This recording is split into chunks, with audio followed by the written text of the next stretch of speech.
Hey guys, and welcome back to my channel. So today's video is going to be about my cremation tattoo. Now, if you don't know what a cremation tattoo is, it's basically they take the ashes from whoever was cremated and they put it inside the tattoo ink that goes inside your arm. Now, if you have seen any of my other videos, you would know that I used to have a golden retriever puppy, and unfortunately we had to put her down at 5 months old because she went blind and deaf due to severe hydrocephalus, which is fluid in the brain. Sorry, if you can hear anything else going on, that's probably my other dog that's making a lot of noise, so I'm sorry about that.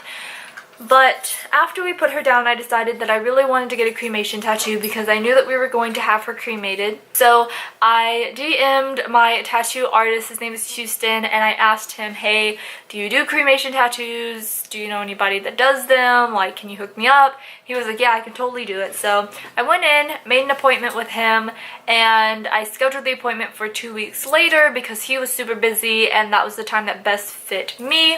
2 weeks after that, I went into my tattoo appointment and they have you sign papers, make sure that you're not under the influence of alcohol or drugs, make sure that you've eaten, things like that. So Micah and I actually both went to the tattoo shop and got tattooed by the same artist. He did not get, sorry if you can hear that, people are mowing the lawn behind me and I picked the worst time to film, but anyway, so he did not get a cremation tattoo, nor did he get a tattoo related to our puppy Lucy whatsoever. He just got a separate tattoo, but we decided to go in the same day just because it was easier for both of us. So we kind of have a tradition now where whenever we go and get tattoos, we go and eat Bojangles in the morning and then we go to the tattoo shop. So that's been our little tattoo tradition, I guess. So we go to Bojangles and we eat breakfast and then we go to the tattoo shop, and I go up first because I needed to go to a funeral afterwards, so I decided to go first. So what I did was Houston came out, said okay, let's go back to his little station in his separate room, I guess, and he had the stencil and everything up. When I went in 2 weeks earlier to make my appointment, I told him what I wanted. I told him I wanted this paw print, which is Lucy's paw print. I wanted her adoption day, or the day that we got her, at the top, and then the day that she was born and the day that she died on the bottom, and I kind of wanted it to look like this. So he stenciled it up, asked me if it looked good, I said yes, and then he put the stencil on my arm, told me to check it out, I said it looks great, and then we got started. So I brought a little Tupperware container of Lucy's ashes, and he did not take a lot of ashes. I probably brought maybe like a tablespoon of her ashes, and he took maybe a third of that, so he didn't need a lot, is basically what I'm trying to say. So he took almost like a tongue depressor and kind of like scooped out some of the ashes, put them in the ink, mixed it up, and then we were good to go. So as far as pain-wise, it really wasn't that uncomfortable. It was probably one of the easiest tattoos I've ever had done. So this part of my arm is really not that sensitive. Obviously I have all of this work here, and this, bend in my elbow definitely hurt, and then the one on my foot hurt probably the most next to my ribs. So I've had quite a few tattoos. I've been through quite a lot of pain with them, so this one was really just a breeze. So what he had me do was lay down on my back and then just kind of like put my arm like this, and he put the little rest there so that way he could tattoo my arm. So I laid in that position for about an hour and a half, and it really didn't take that long. It was super chill, really easy. Like I said, really didn't have that much pain with it. So the session itself did not last that long, and then when I was done, I waited for Micah to get his done, which his did not last that long either, and then I went about my day to do things, and he went about his day because we had to drive separately because I had to go to a funeral. Anyway, so what he does after he finishes tattooing is he slathers it with A&D ointment, puts kind of like a gauze over it, and then tapes it up. He said I could leave that on there for about an hour and then just take it off. So he puts a lot of ointment, A&D ointment on my tattoo, but of course you do not want to put that much on a new tattoo as you're taking care of it. It's just to kind of hold me over until I get home.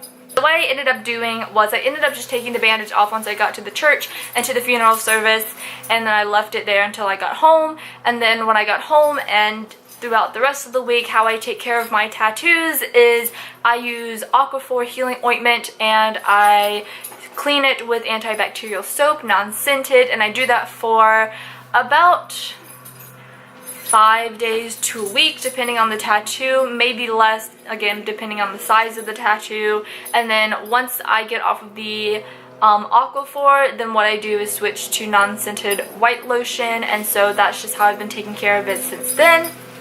Of course, if you go out in the sun, you want to put sunscreen on it, but I could do a whole separate video on how I take care of my tattoos.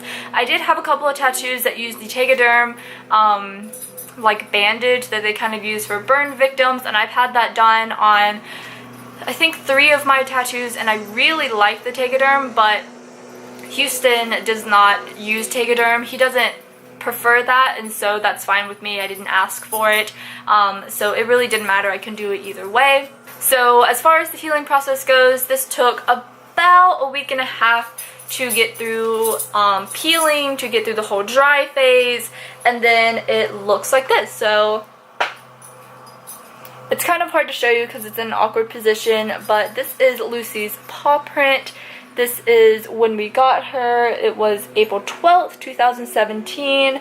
The day she was born was February 10th, 2017, and the day we put her down was June 3rd, 2017. So since it is a cremation tattoo, I thought maybe healing would be a little bit different. I don't know. It really wasn't. I mean, the only difference is I know that part of her is in this tattoo, and that's what matters to me. It's sentimental to me, but from just looking at it, from the whole experience, you would never know that you put, you know, ashes in the tattoo. So that's kind of something that's special to me. I tell people if they ask about it, but if you just look at it, obviously you can't tell that ashes were in here. It doesn't look any different than any of my other tattoos, so everything as far as the procedure and the healing and everything like that was pretty much the exact same as a normal tattoo would be. So that is everything for this video. I hope you guys enjoyed. If you did, please give it a thumbs up. Also go down below, subscribe, hit that bell icon so you get notified of when I upload videos. I upload Tuesday, Thursday, and Saturday at 12 p.m. all 3 days. I just started college this past Tuesday, so I am still going to do my best to upload Tuesday, Thursday, and Saturday, but some days I may not be able to just because of my schedule. Also, I have a tutoring job, so again, that may conflict with uploading and things like that. But follow me on my Twitter. I will link that below, and I will post video updates on there. But if you have any questions about my tattoos, about tattoos in general, about the healing process, things like that, feel free to leave those in the comments below, and I will do my best to get back to you on those questions. But other than that, I hope you guys have an awesome day, and I will see you in the next one. Bye!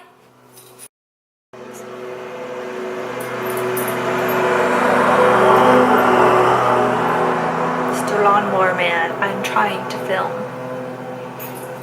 Probably about an hour or two. Thank you, puppy. So as far as Mr. Lawnmower Man, I'm busy.